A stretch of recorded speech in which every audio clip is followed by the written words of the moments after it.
História de São Miguel, sexta-feira, 19 de março de 1976, santo do dia. Eu vou fazer um santo do dia com base numa ficha ou num texto que me foi dado minutos antes de entrar pelo senhor Aloysio Torres. Eu mesmo não conheço ainda o texto.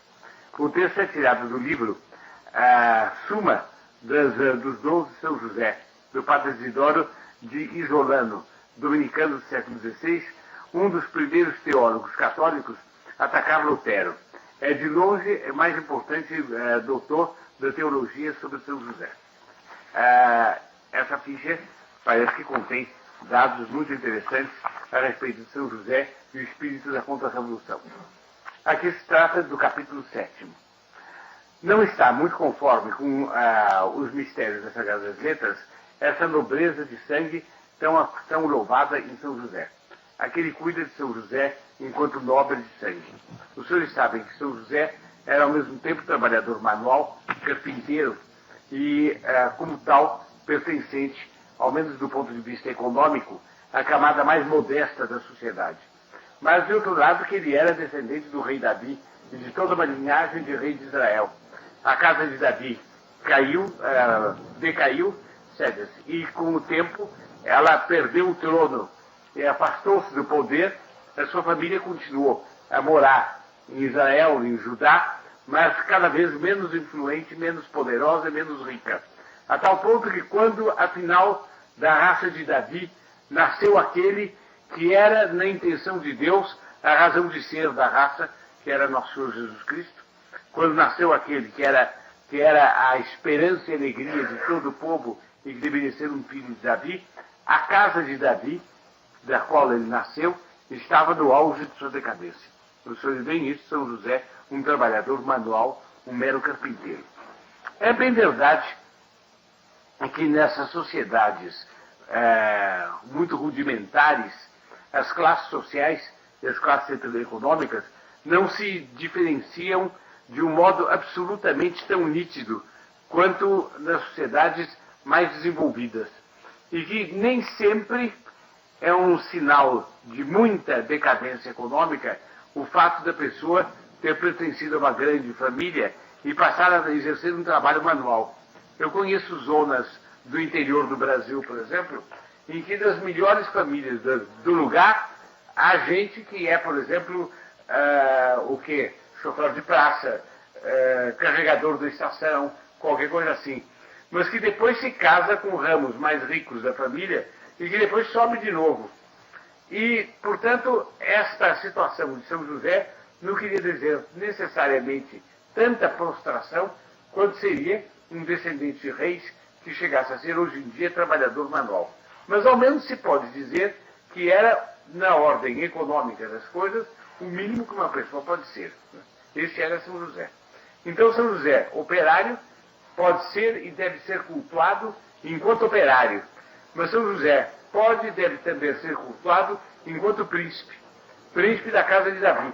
E é por essa razão que, falando a respeito de São José, o Papa Leão XIII, que foi um dos pontífices que mais inculcaram, a devoção a São José, o Papa Leão XIII disse taxativamente que não só São José deve ser cultuado também como modelo do príncipe, mas que ele deveria ser o modelo, o ânimo e o estímulo de todos aqueles que pertencessem a grandes linhagens decadentes, para compreenderem como pela virtude, pela fidelidade a Deus, essas pessoas podem erguer-se ao mais alto grau da santidade e podem realizar esplendidamente os desígnios da providência sobre elas. Esse padre, de que o senhor Aloysio Torres me trouxe trabalho, exatamente está analisando São José, neste capítulo, São José enquanto aristocrata. Então diz aqui, primeiro, São José foi eleito para conhecer a verdade do verbo de Deus. Agora bem, São Paulo disse, não há entre vós outros muitos sábios segundo a carne, nem muitos poderosos, nem muitos nobres. Antes escolheu Deus a estultice do mundo para confundir os sábios e a fraqueza para confundir os fortes. Logo, não se deve louvar a nobreza de São José escolhido por Deus. pelas palavras dele, eu percebo que ele adota o método de São Tomás de Aquino.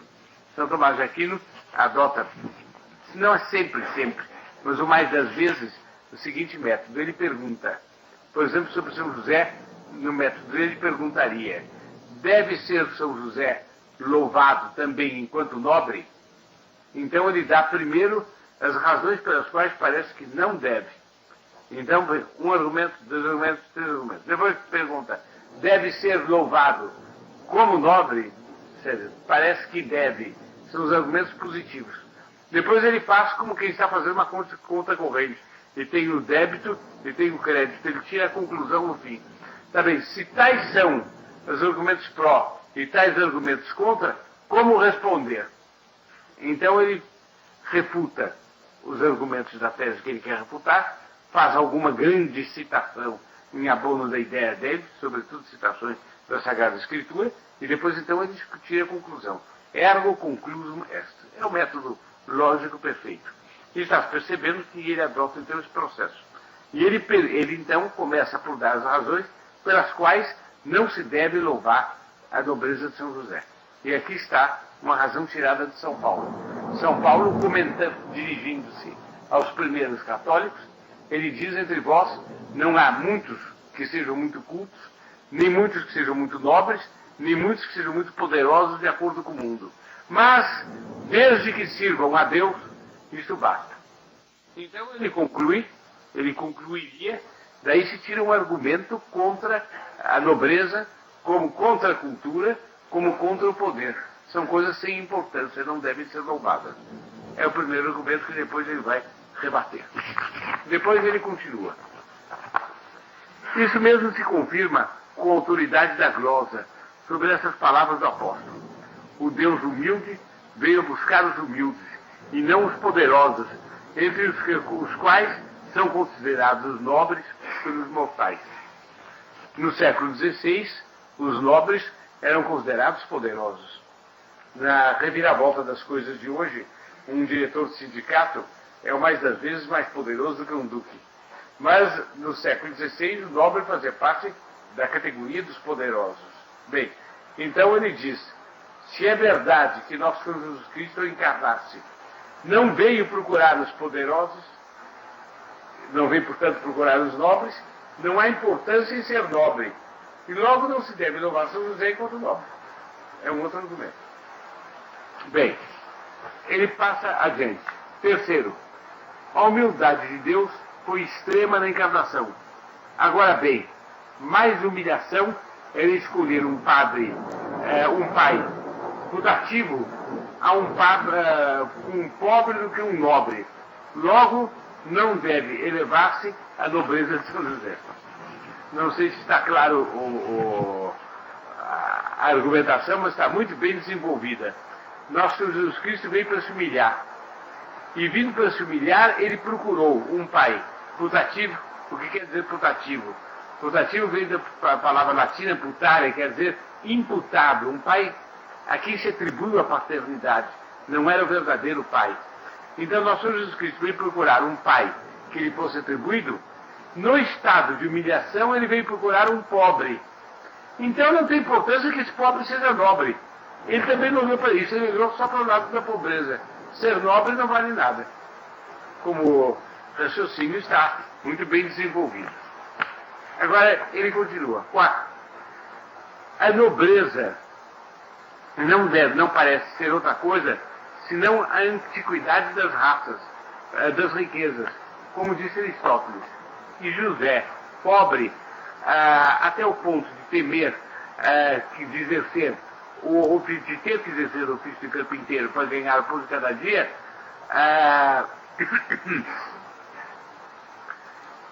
logo não podia gabar-se de ser nobre. O argumento também é interessante. Diz ele: a nobreza, segundo Aristóteles, a verdadeira nobreza é ter uma fortuna muito antiga. Quem tem uma fortuna que passou por várias gerações, esse ficou nobre. Ora, São José não tinha mais fortuna, logo não era mais nobre. Logo não era o caso de louvar a nobreza dele. Não sei se esses argumentos estão bem claramente expostos por mim, me parecem muito bem feitos. O homem sabia objetar bem. E deve fazer parte da destreza de nosso espírito que nós gostemos desse florete da argumentação. Nós gostemos de ver argumentos feitos, ainda que sejam contra as nossas teses, e depois a resposta das nossas teses. É como uma esgrima muito mais alta e mais bela do que a esgrima da espada. É a esgrima da inteligência. Aqui estão 4 estocadas bem desferidas contra nós. Vamos ver agora como é que o nosso bom padre aqui responde essas estocadas. Vamos agora analisar o trecho dele.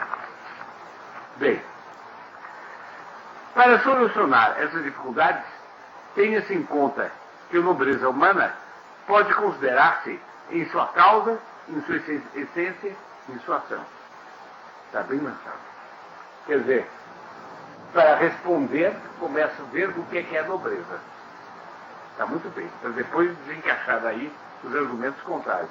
E para saber o que é a nobreza, ela deve ser considerada em sua causa, em sua essência, em suas ações. Quer dizer, no que a causou, no que ela é e no que ela causa. Perfeito, não falta nada. Então agora vamos ver como é que ele prossegue. Considerando-a em sua causa, é a nobreza de origem, na que foi singularíssimo São José, pois tem sua origem numa tríplice dignidade, corporal, espiritual e celeste. Ou seja, uma dignidade real, sacerdotal e profética. Eu daqui a pouco explico isso. Que é celestial, pois predizer o futuro é só de Deus.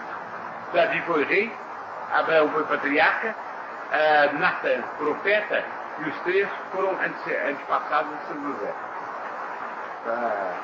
Bem jogados, não sei se desejam que eu esclareça ou não. Ele diz, ele está analisando a causa da nobreza. Ele diz o seguinte, que a nobreza de São José teve origem, a causa da nobreza dele foi porque ele descendeu de 3 espécies de varões diferentes, dignos a 3 títulos diferentes. Esses títulos eram o corpo, o espírito e as coisas celestes. São títulos bem escolhidos. Nobre, segundo o corpo, é um dos elementos constitutivos de nossa personalidade. Nobre, segundo o espírito, a alma é o mais alto dos elementos constitutivos de nossa pessoa. Nobre, segundo as coisas de Deus, é mais alto ainda do que nós. E aqui está o universo, porque o resto o que não diz respeito nem ao homem nem a Deus, é a parte secundária e ancilar do universo. A parte principal é essa. Agora vamos ver, dizer, como é que São José era nobre, segundo o corpo, segundo o espírito e segundo Deus. Ele diz, nobre segundo o corpo, porque era descendente de rei. Nós vamos ver daqui a pouquinho o que tem o rei com o corpo. Ele era nobre segundo o espírito, porque era descendente de sacerdotes. Vocês sabem que os sacerdotes da antiga lei podiam casar. Nós vamos ver daqui a pouco a relação entre o espírito e o sacerdote. Bem, e ele era nobre segundo as coisas sobrenaturais, porque ele é descendente de profetas. Ora, o profeta prediz o futuro, e predizer o futuro é uma coisa celeste. De maneira que descender de reis, profetas e sacerdotes, essa é a mais alta nobreza que uma pessoa possa ter. É mais alto do que descender só de reis. É mais alto do que descender só de sacerdotes, é mais alto do que descender só de profetas. Ora, dizer, Davi foi rei, Abraão foi patriarca, e portanto sacerdote. Os patriarcas eram sacerdotes. Natan era profeta, e esses 3 foram antepassados de São José. Esplendidamente bem argumentado. Que relação há entre rei e corpo? O rei é o chefe do Estado. O Estado cuida entre os homens daquilo que diz respeito ao corpo. O sacerdote faz para a alma o que o rei faz para o Estado, o que o Estado faz para o corpo. Ele cuida das coisas da alma, do espírito. Agora, o profeta é o representante de Deus, o porta-voz da palavra de Deus. Sobretudo se tratava aí, no caso, do profetismo oficial. Não é o profetismo como há na nova lei, na nossa lei, que é extraoficial, mas é o profetismo de um homem mandado por Deus e cuja missão era garantida com milagres, e que falava oficialmente em nome de Deus, como o embaixador fala oficialmente em nome do seu rei. Evidentemente, isso é uma altíssima situação, uma altíssima missão. Então, São José era nobre, como ele tinha as três causas mais altas de nobreza, representativas dos três aspectos da vida do homem: aspecto material, aspecto espiritual e a representação de Deus. É muito bem tratado, superiormente inteligente. Agora, São José, por outro lado, você se lembra que há pouco tempo ele falou da nobreza na essência, na causa, na essência e na operação, nas ações, né? São José era nobre em sua essência, quer dizer, na sua própria pessoa, porque encontramos nela tríplice nobreza. Ele foi justo na sua alma, alcançou a dignidade de esposo da Rainha do Céu e teve o ofício de pai nutrício do Filho de Deus. Realmente, os senhores pegam uma coisa miserável, mas miserável. Os senhores todos estão lendo nos jornais, ouviram falar do divórcio desse fotógrafo que se casou com a rainha, a irmã da rainha Elizabeth da Inglaterra, o Armstrong Jones. Bem, antes de fazer o casamento, ele foi elevado à dignidade de Lord Snowdon, porque como quem vai se casar com a irmã da rainha tem que ficar nobre, a rainha lhe deu um título de nobreza para ele subir. Mas o que é, em comparação, o que é que pouca coisa é ser casado com a irmã da rainha em comparação de ser casado com a mãe de Deus? Se isso não constitui um nobre, e se o homem que se casou com a mãe de Deus não é nobre, então não há nobreza na terra. O estado dele é, por definição, um status nobiliário. Nossa Senhora é rainha do céu e da terra, não por uma alegoria, não por uma imagem apenas, mas ela é a efetiva e autêntica rainha do céu e da terra. Se a rainha Elizabeth fosse católica e reconhecesse, portanto, a realeza de Nossa Senhora, ela aparecendo diante de Nossa Senhora, ela teria que se ajoelhar e colocar a coroa dela aos pés de Nossa Senhora. Porque onde Nossa Senhora está, ninguém é rei, ninguém é rainha. Ela só é a rainha e ela só tem todo o poder. Os reis, as rainhas, não são seus representantes dela. Ela é que manda, porque todo o poder que Deus tem sobre o universo, Deus deu a ela. Ela é a rainha de todo o universo. Ora, aquele que se casa com a rainha de todo o universo é nobre, evidentemente. Mas notem a coisa interessante. Ele, antes de mencionar a nobreza de São José como fidalgo casado com Nossa Senhora, ele menciona a nobreza de São José porque ele era justo. Quer dizer, ele era um varão virtuoso que vivia na graça de Deus. E aí nós temos uma tese muito interessante em matéria de nobreza. Aos olhos dos homens, um nobre pode valer mais do que um plebeu, porque não está escrito na fronte de ninguém se ele está ou não está na graça de Deus. Mas aos olhos de Deus, o plebeu em estado de graça vale incomparavelmente mais do que o nobre que esteja em estado de pecado. Quer dizer, o primeiro foro de nobreza é a graça de Deus. É uma coisa evidente. Bem, então, mas, diz ele bem, Nosso Senhor São José não foi apenas pai, esposo de Nossa Senhora, ele foi o pai do menino Jesus. Ora, ser o pai do Filho de Deus é a mais alta honra a que um homem possa chegar depois da honra de ser a mãe do Filho de Deus, que evidentemente é uma honra maior. Quer dizer, não só ele foi nobre porque se casou com Nossa Senhora, mas porque Nosso Senhor o investiu na mais alta função de governo que possa haver na terra abaixo de Nossa Senhora. O exercer uma alta função de governo, de acordo com os conceitos da sociedade tradicional daquele tempo, nobilitava, conferia nobreza. Ora, ser o pai do menino Jesus, governar o menino Jesus e governar Nossa Senhora, é mais do que governar todos os reis e impérios do mundo. Ora, para isso não veio só do casamento. Deus escolheu para isso. Vocês estão compreendendo a nobreza excelsa que lhe vinha disso, evidentemente. Também em suas obras, ele deu provas ao mundo inteiro de uma singular nobreza, pois recebeu em sua casa o Salvador do mundo, o conduziu são e salvo através de vastos países e o serviu, alimentou durante muitos anos com os seus trabalhos e seus suores. É o que nós acabamos de dizer aqui. Esses são os novos raios que emite a nobreza de Santíssimo José, tornando-a mais resplandecente que o mesmo sol. E, respondendo à primeira dificuldade, quer dizer, ele fez como São Tomás disse. Ele deu os argumentos contra a tese que iria sustentar. Depois ele sustentou a tese dele e deu os argumentos a favor. Ele agora vai destruir os argumentos contrários à tese que iria sustentar.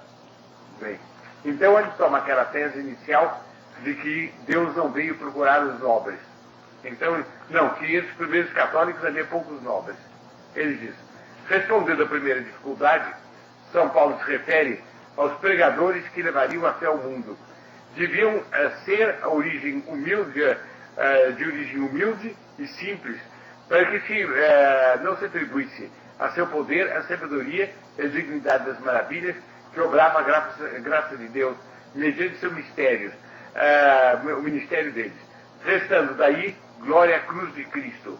Por isso lhes disse a glosa: se não houvesse um honrado pescador,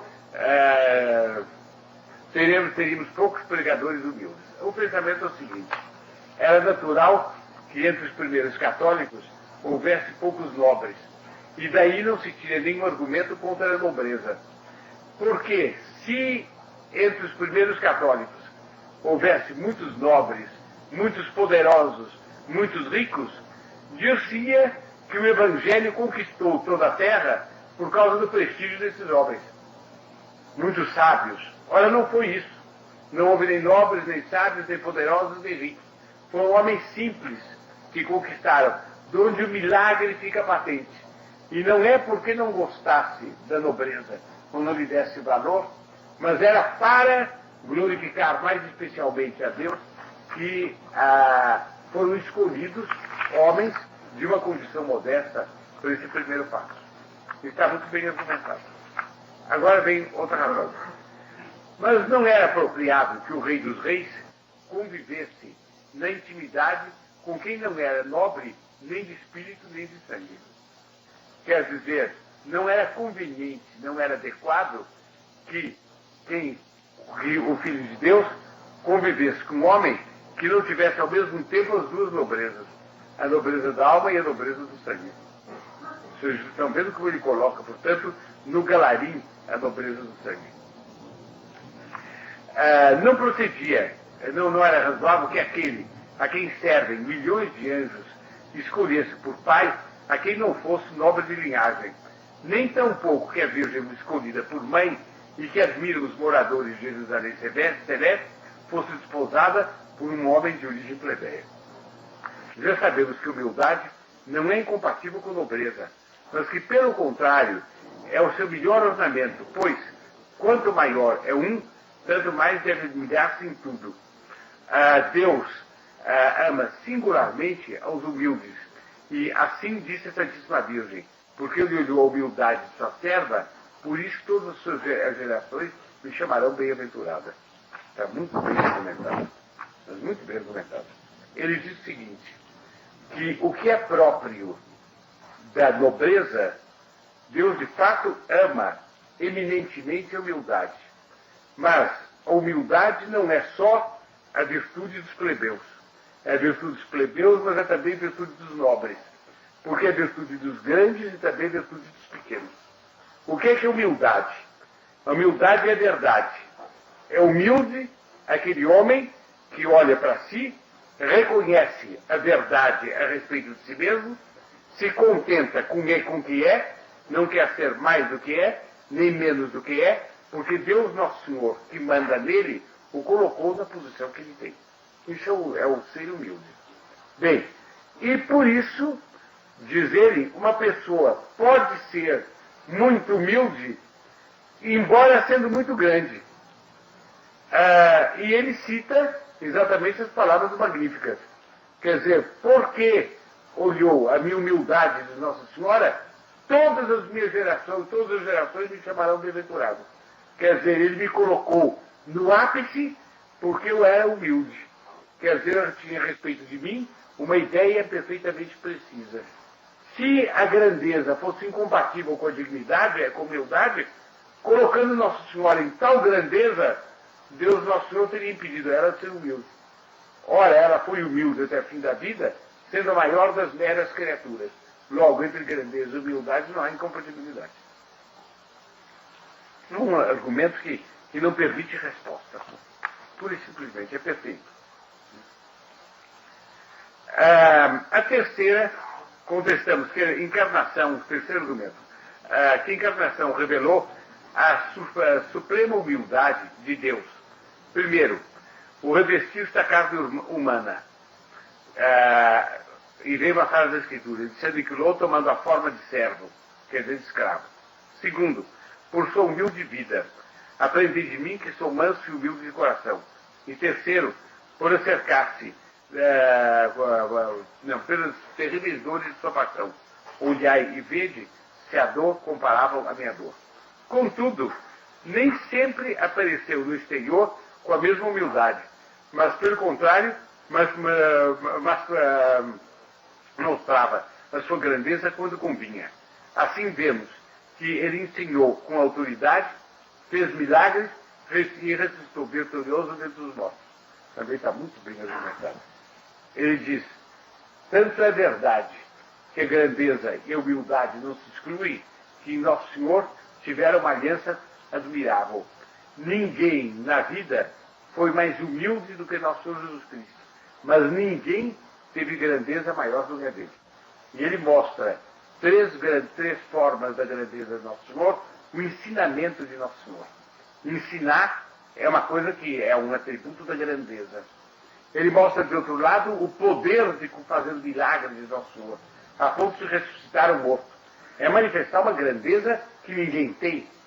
Quando é que qualquer potentado da terra, no auge de seu poder, ressuscitou o morto? Só Deus pode fazer. Mas terceiro, ressuscitou-se a si próprio, que ainda é muito maior. Porque estando morto, ressuscitar-se a si próprio, essa é uma grandeza que desafia qualquer palavra. Então, aquele que foi o mais humilde de todos, foi o maior. Logo, humildade não é incompatível com grandeza. Não há o que dizer. Está perfeitamente respondido. Sendo filho de operário, isso é uma coisa inteiramente secundária. A humilhação verdadeira foi ele sendo filho de Deus consentir ficar homem. Tanto disso, o resto é inteiramente secundário. Não é verdade.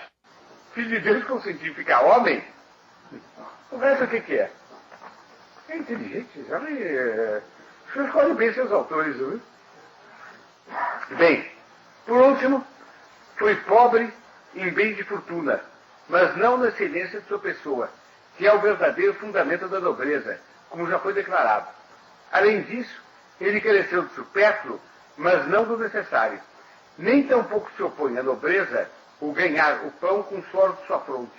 Antes bem, o trabalho evita a degradação, e nada ninguém pode glorificar sua nobreza se não sabe cobrir suas necessidades com o trabalho de suas mãos.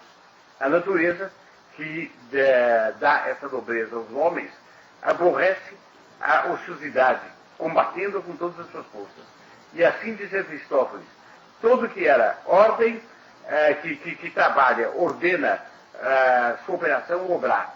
o trabalho não tem em si mesmo por efeito, o trabalho tem em si, a si mesmo por seu próprio efeito.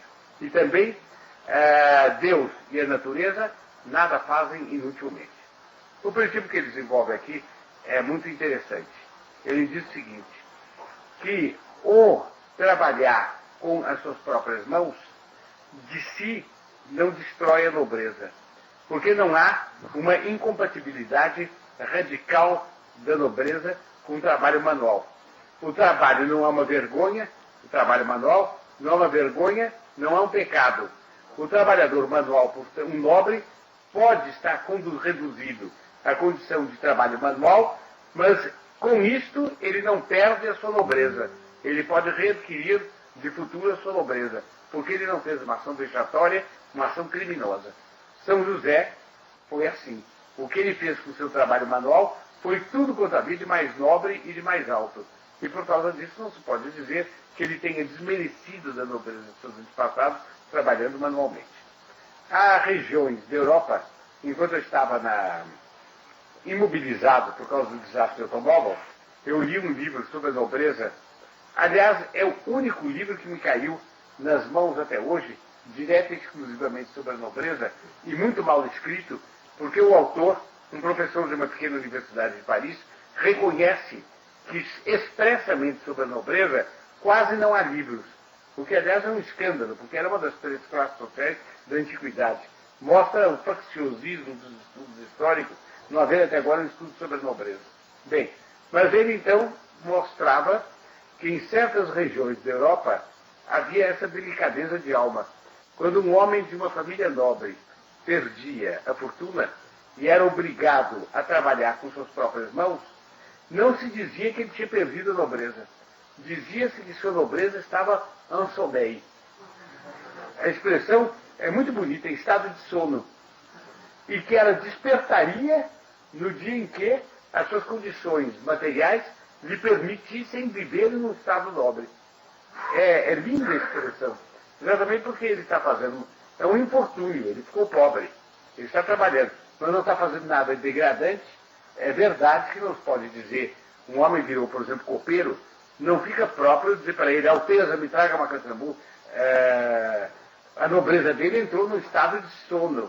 Ela está como que dormindo dentro dele. Mas, as circunstâncias melhorando, a nobreza dele refloresce. De maneira que ele então aplica isso aí, a nobreza de São José. Perfeitamente bem pensado, bem concluído, bem articulado. Eu vi com alegria que vários dos senhores, enquanto eu desenvolvia o pensamento desse padre a respeito de São José, faziam expressões de fisionomia que indicavam adesão e satisfação. Não só pela tese que o padre sustenta, mas também exatamente alegravam-se ver a agilidade da argumentação dele.